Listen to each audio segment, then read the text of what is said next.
से कम उदयन, ये तो वैसे याद हो जाएगा, रख लोगे। आ जाता है सर के विज्ञान शाकुंतलम का बताओ कौन सा है, या सृष्टि सृष्टुराद्या वहति विद्युत, तुम पढ़े हो तो थोड़ा, तो कम से कम एक एक चरण तो याद रखा ही करो। आ जाता है, क्योंकि हम नहीं जानते, हमें नहीं एहसास, लेकिन मान लीजिए कोई साहित्य वाला ही पेपर बनाने बैठ गया तो उनको मालूम है कि ये क्या चीजें हैं, क्योंकि उन्होंने पढ़ाई जीवन में यही है। आप संधि पढ़ते हो तो आपको भी तो एहसास होने लगा होगा ना कि भाई संधि में अक्षौहिणी का प्रश्न तो आता ही आता है भाई।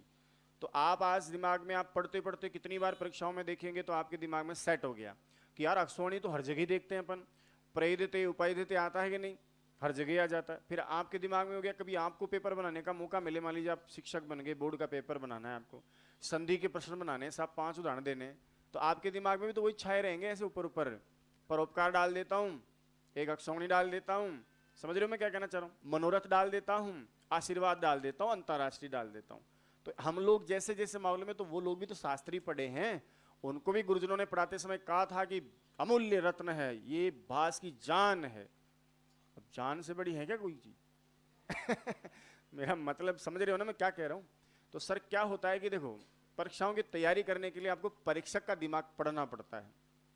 3 प्रकार के परीक्षक मिलेंगे आपको, या तो कोई व्याकरण का शिक्षक पेपर बनाएगा, या साहित्य का शिक्षक पेपर बनाएगा, या फिर कोई शिक्षा शास्त्र संबंधी मतलब शिक्षण विधि वाला बनाएगा। हालांकि अलग अलग बनवाते हैं पेपर, ऐसी बात नहीं है, पर सर व्याकरण और साहित्य के लिए अलग अलग टीचर्स असाइन नहीं करे जाते। ऐसा भी नहीं कि एक ही व्यक्ति से पेपर बनवाते हैं, व्यक्ति 3-3 पेपर बनते हैं अलग अलग, फिर उन सभी को क्या करते हैं, मिक्सअप कर देते हैं, ताकि किसी का ईमान डोल भी जाए तो कम से कम बच्चों को उतना नुकसान ना हो। मान लीजिए आपके 150 क्वेश्चन आते हैं, 150 में से 30 सेकंड ग्रेड की बात कर रहे हैं, 120 प्रश्न संस्कृत के और इधर 130 प्रश्न फर्स्ट ग्रेड में, पहले इधर काम कम था मामला, इधर भी 130 ही रहेगा ना अब तो। हाँ, तो आपके 20 प्रश्न शिक्षण विधि के आते हैं सेकंड ग्रेड में, और पहले 30 उधर के आते थे जो घटा दिए, अब आपका एमए वाला लेवल बढ़ गया, इस बार बहुत पढ़ना पड़ेगा आपको, ध्यान रखना।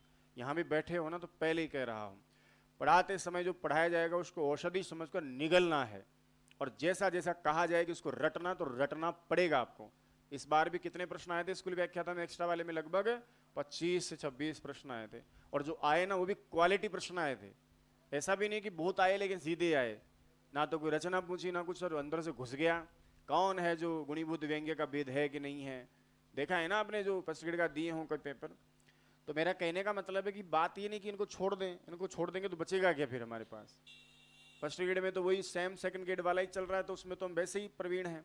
वो तो सारी दुनिया करके आएगी, जो सेकंड ग्रेड तैयारी करे वो भी पेपर दे के आए तो वो भी करेगा वो तो।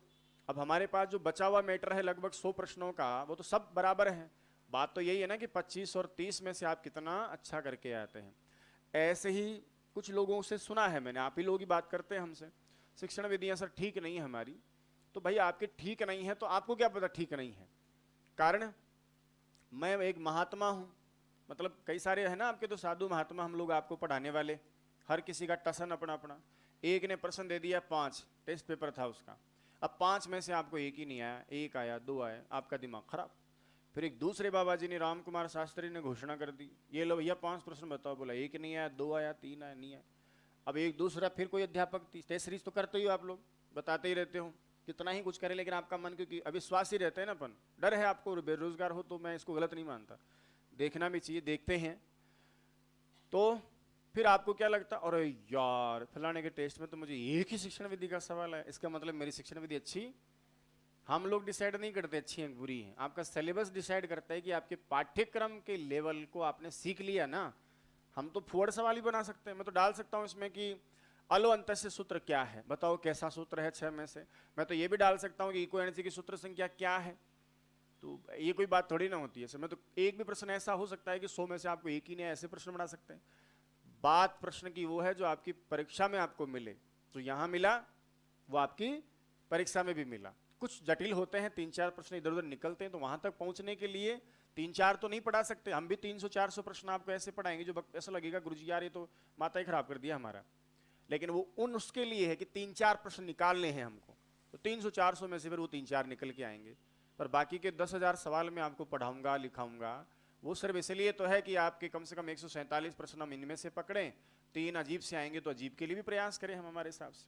तो देखो इधर भी इतने इतने परिश्रम, अब इसके बावजूद भी आप कोई टेस्ट, चलो मैंने पढ़ा दिया मान लो, थोड़ी देर के लिए सब मान लेते हैं, बहुत ही सिलेबस बढ़िया हो गया, टेस्ट सीरीज जोरदार हो गई, उसके बाद भी फिर आपने कोई पेपर कहीं भी देख लिया, आजकल तो यूट्यूब पर भी बड़े बड़े गुरु महात्मा पढ़ा ही रहे हैं सबको, तो साक्षात पाणिनि के अवतार ही आ जाते हैं, कहीं तो कुछ सरस्वती का अवतार आ जाती है, और ऐसे ऐसे प्रश्न रख देते हैं, फिर आप रखेंगे और आपके दिमाग में कीड़ा, इतना पढ़ लिया फिर भी ये नहीं आया, आप डिसाइड नहीं कर सकते ना। मैं बोला ना, आप बेरोजगार है, मैं तो अपने दिनों को याद करता हूँ, यहाँ खड़ा रहता हूँ ना जब भी, तो ऐसे थोड़ी सोचता हूँ कि मैं नौकरी वाला या मैं इतना जानता हूँ, ऐसा नहीं, कभी ऐसे पढ़ा ही नहीं सकता मैं आपको।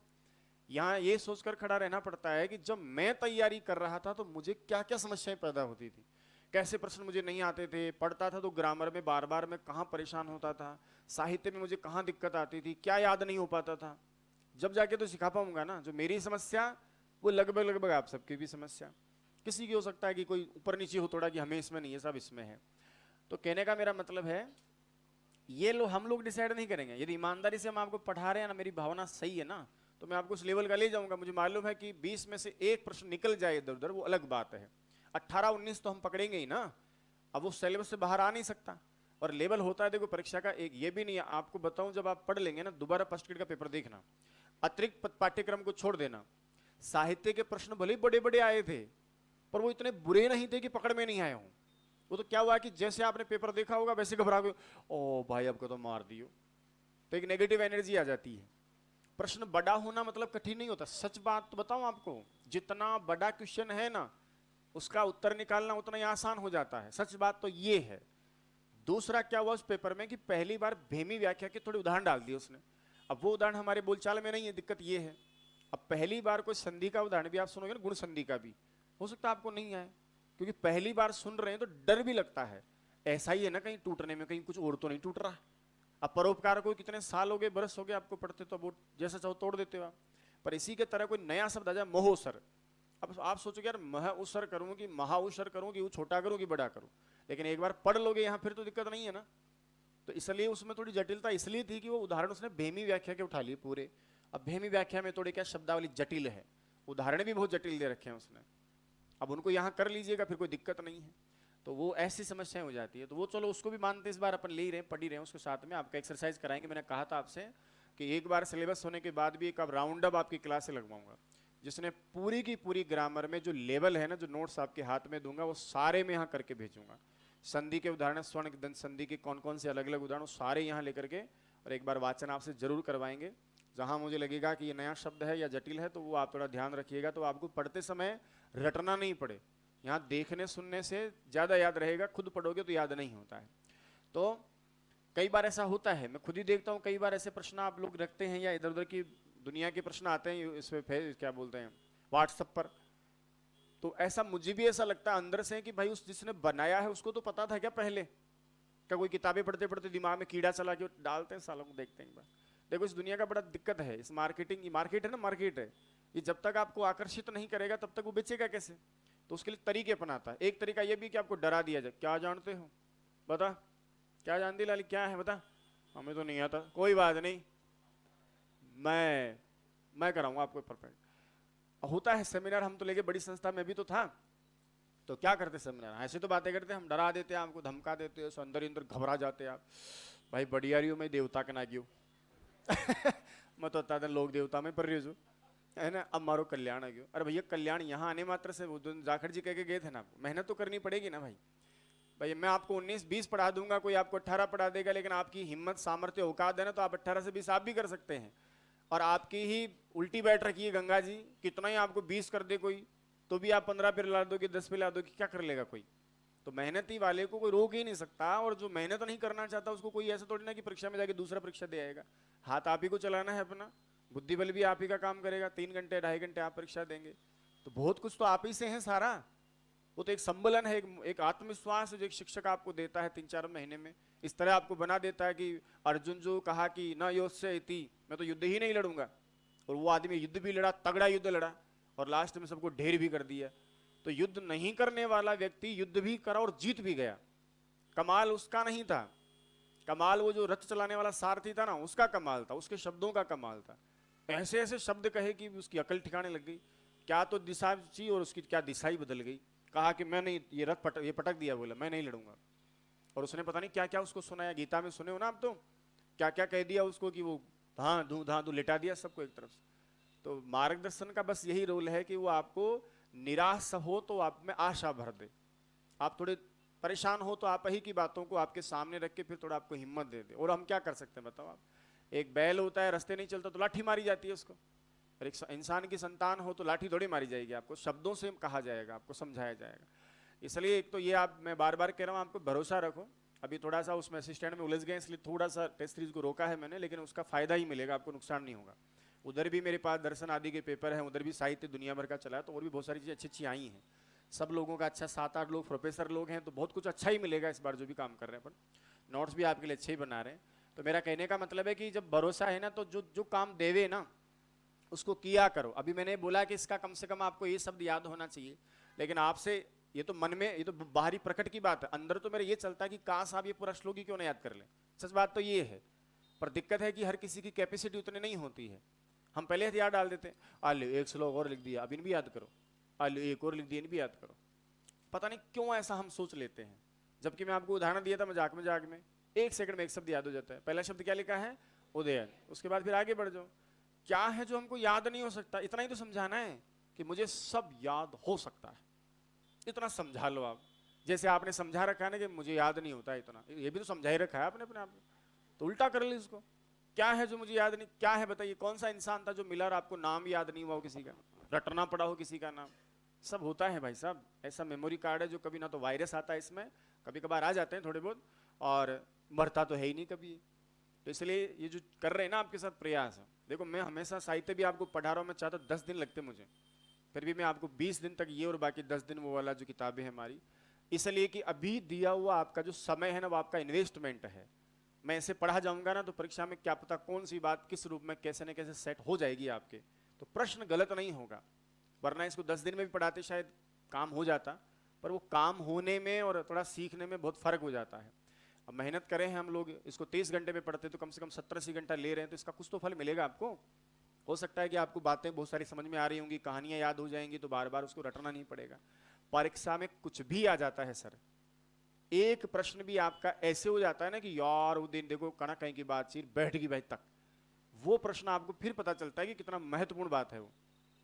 और एक प्रश्न मान लीजिए, मैं उस दिन भी तो बोला ना कि मेरे मन में ही रख लिया, चलो मैंने एक प्रश्न की ये कठिन है ये नहीं करेंगे, यहां कठिन लग सकता है, ये आप भी मानेंगे इस बात को, कितनी ही जटिल और गंदी लाइन हो और आप गुरुजी काई जी हो, लेकिन जब परीक्षा में दिखती है ना वो लाइन, भाई साहब क्या सुकून देती होगी, अरे यार समझ रहे हो भाई, पढ़ा हुआ परीक्षा में आता है तो अच्छा ही लगता है ना आपको। और कितनी सीधी बात हो फिर भी परीक्षा में, मैं यहां नहीं पढ़ाया आपको, बिल्कुल सीधी लाइन थी, कुछ शब्द था दे दिया किसके बारे में कहा गया, बिल्कुल सीधा था, लेकिन आप लोगों ने उसको या मैंने आपको नहीं सुनाया, अब आप उसको नहीं करके आए। जैसे एग्जाम हॉल से बाहर इन कह रहे हो कि यार ये तो मैंने कभी पढ़ा ही नहीं, गुरुजी ने पढ़ाया, अरे तू वही कौन जाने, अब सामने वाले का कथन देखो कैसा है, यही नहीं जानता तू, इसका मतलब बहुत आसान बात थी, लेकिन आपने ना तो मैं आपको पढ़ा पाया और ना आप मुझसे सुने या कहीं किताब में पढ़े, तो फिर आपके लिए वो कठिन हो गई, तो आप छोड़ आए, उसको वो करे दूसरा बंदा। देखो प्रयास आप अतिरिक्त भी करते होंगे, करना भी चाहिए। डर में क्या बोला, मैं तो खुद इतना डरा रहता था परीक्षाओं के लिए कि कुछ भी दिख जाता तो फोटोकॉपी, मोटा ग्रंथ हो चाहे छोटा हो, फोटोकॉपी, सब फोटोकॉपी करता, ढेर लगा देता ऐसे, पर वो पढ़ता था फिर मैं उनको, ये नहीं कि फोटोकॉपी करके रख दिया भाई बढ़िया से देख लेंगे, लाइब्रेरी सजाने का शौक है ही नहीं, फाड़ देते मैं तो पेज पाड़ पड़ फाड़ दी, जेब में इधर घुसेड़ लिया इधर घुसेड़ लिया, पढ़ा रट्टा मारा, याद किया समझा फेंका, क्यों इकट्ठा करे, संग्रह इधर करना है ना, कमरे में थोड़ी करना है। कमरे में तो वैसे भरी पड़ी किताबें, 4-5 किताब ले आओ अलग अलग, संस्कृत का तो बाहर जाता ही नहीं वैसे भी, कैसी भी ले आओ आप, कोई सी भी किताब उठा लो। सच बात तो ये है, ये तो एक कहने की बातें हैं कि मिल गया तो 19-20 वाला फर्क है, और बाकी ऐसा फर्क नहीं कि किसी किताब में से 150 में से 50% ही मिले और किसी में 150 मिले, ऐसा तो है ही नहीं संस्कृत में। क्या ही देता है वो, जो पढ़ते हैं वही तो देता है, बस थोड़ा सा वो ऐसे ऊपर नीचे कर लेता है, भाषा बदल देता है, उतने में अपन हो जाते हैं, चक्कर पड़ जाता है। तो मेरा कहने का मतलब इधर भी आप शिक्षण विधि पढ़ते हैं, एक शिक्षक आपको ईमानदारी से पढ़ा रहा है, उसका भरोसा है ना, तो उसको तैयार करो आप कम से कम।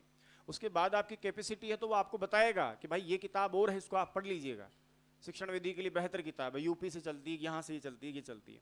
आपको दर्शन भी पढ़ाएगा, फिर भी कहेगा कि और भी कम पढ़ रहा है तो नोट से और अच्छा पढ़ लेना। 4 लाइन मैंने बता दी, 5वीं लाइन इसलिए छोड़ दी कि आपको वैसे भी समझ में नहीं आएगी, फिर भी आपका मन है ना एक बार देख जाना। 4 में से मिला तो बहुत अच्छी बात है, 5वीं आप पढ़ के चले गए वो भी आपका काम हो गया बस। और जहां ज्यादा मेहनत करो, पहले तो वो तैयार करो जो आप कर सकते हैं, कोई दिक्कत नहीं है। उसके बाद दुनिया आपसे ये कहती फिरती है ना, भाई ये तो समझ में ना आवे, तुरंत चंट बन जाओ, लिख लो, ये किसी को समझ में नहीं आता, और इसमें से प्रश्न आता है तो मैं इसको तैयार जरूर करूंगा, क्योंकि वही प्रश्न है जो औरों से आपको आगे ले जाएगा। जो प्रश्न सर किसी को नहीं आता है ना, तो आदतें हो गई सबकी, ठोक के भरते हैं। आप चंट बन जाओ, मुझे आया मैं कर दिया, नहीं आ रहा तो छोड़ दिया, मेरा छोड़ना भी मुझे आगे ले जाएगा। माइनस मार्किंग से बच जाते हैं हम लोग। और माइनस मार्किंग का शिकार कौन होता है? जो द्वंद्व में फंसा रहता है ना, ऐसे जो खुद को भरोसा नहीं होता, पढ़ाई लिखाई से संतुष्ट नहीं है, डर है उसको कि यार इतनी जाएगी क्या। बाकी पढ़ने वाले को सब मालूम चल जाता है परीक्षा में, यार मैं भी इतना पढ़ा लिखा हूँ, इतनी जोरदार मेहनत करी है, मुझे नहीं आ रहा तो फिर सबको थोड़ी नहीं आ रहा होगा कि सबको आ रहा है, मुझे रुक जाना चाहिए। समझ रहे हो ना? और जो ऐसे रहता है ना घबराया ऐसा कि पता नहीं क्या क्या क्या, वो किताब तो रह गई, वो फलाना पेपर तो रह गया, वो फलाना देवता को तो सुना ही नहीं मैं, फिर वो क्या करेगा, हे भगवान हमारी खिया भी इज्जत रख दीजिए भाई दादा। बड़ा आस्तिक हो जाता है वो, और कर्म फोड़ के आ जाता है खुद की। 120 सवाल सही थे, 30 और ठोक के आ गया, पता चला 115 कटौती थी, नीचे और आ गया। मेरे तो सही थे, पता नहीं मैं क्या करके आ गया। तो वो गलत बात है। अब मैं ये इसलिए बोल गया आपको कि एक तो आदत खराब, बोल ही जाता हूँ, मैं इसलिए बोल गया आपको, जो पढ़ा रहा हूँ ना आपको, अब इस लिटरेचर आप जुड़े हैं, अभी ग्रामर जो नहीं पढ़े उनको पढ़ाएंगे, बहुत अच्छे से खूब पढ़ाते हैं आपको। ये ध्यान रखिएगा कि जो पढ़ा रहे हैं वो आपको सीखना है, जो बोर्ड पे लिख रहा हूँ, आंकड़े आंकड़े जो चित्र बना रहा हूँ वो आपको सीखना है। उसके बाद जो टेस्ट सीरीज दूंगा उसका एक भी प्रश्न रिपीट हो जाता है परीक्षा में, और उसको गलत करके आ जाते हो ना, तो आपसे बड़ा दुर्भाग्यशाली संसार में कोई नहीं है। मान लीजिए मैंने संज्ञा प्रकरण में एक सवाल डाल दिया, बहुत ही गंदा सवाल था, आपने कभी नहीं पढ़ा, फिर मैंने उसका एक्सप्लेनेशन कर दिया कि भाई ऐसा किसी लेवल एग्जाम में आया था, यूपी का या कहीं भी, हमारे भी आ जाता है, कभी आ सके, उसके लिए आपको ध्यान जरूर रखना है इसका, और फिर आप उस प्रश्न को गलत करके आ जाओ, तो कितनी गलत बात है नहीं? फिर क्या ही मतलब निकला उसको लिखने का, उसका टेस्ट सीरीज में डालने का, उसकी व्याख्या करने का, और आपको इतना सब कहने का, निकलेगा कोई मतलब? मानता हूं मैं कि कुछ प्रश्न ऐसे और आएंगे, अभी आपके टेस्ट सीरीज में और भी ऐसी चीजें मिलेंगी जो संज्ञा प्रकरण मैंने नहीं पढ़ाई आपको, कि मेरा यहाँ तो काम पाठ्यक्रम का है, लेकिन कुछ प्रश्न ऐसे होते हैं जो थोड़ा लिंक रहते हैं, पूछ लेता है पता नहीं क्या क्या, तो वो वहां डाल देते हैं कि चलो यहाँ देख के जाएंगे। अब टेस्ट सीरीज में प्रश्न आ गया, उसको परीक्षा में गलत करके आ रहे हो, इसका मतलब या तो आप बहुत लापरवाह हैं या बहुत बदतमीज हैं। आप परवाही नहीं है आपको, इसका मतलब लापरवाही हुई फिर आप तो। एक प्रश्न आपका हमेशा परीक्षा का ही होता है, वो ऐसे नहीं होता है कि ये तो ऐसे ही है, ऐसे कैसे हो सकता है? वो प्रश्न है ना, वो टीचर ने दिया है, उसने लिखा है, सोचा है, दिमाग लगाया है कि ये देता हूँ, ऐसा भी पूछ सकता है, ये देता हूँ, ये भी पूछ सकता है। तो कोई प्रश्न बकवास कैसे हो सकता है? कोई पेपर बकवास हो सकता है क्या आपकी? बताओ परीक्षा का, गुरुजी बकवास पेपर है तो ऐसे ही कर दूं मैं, कर ले, जिंदगी बनेगी आपके इस पेपर से। वो कठिन सरल वो पता नहीं क्या है, लेकिन आपके लिए बड़ा महत्वपूर्ण पेपर है। अच्छा चला जाएगा तो आपकी नौकरी लग जाएगी, जिसके लिए आप मरे जा रहे हो, बरसों से परेशान हो रहे हो, तो वो भी बेकार नहीं हो सकता। चलो अपन आगे लेते हैं, मैं तो कहना चाह रहा था कि अपन को पढ़ना है, एक बार और पढ़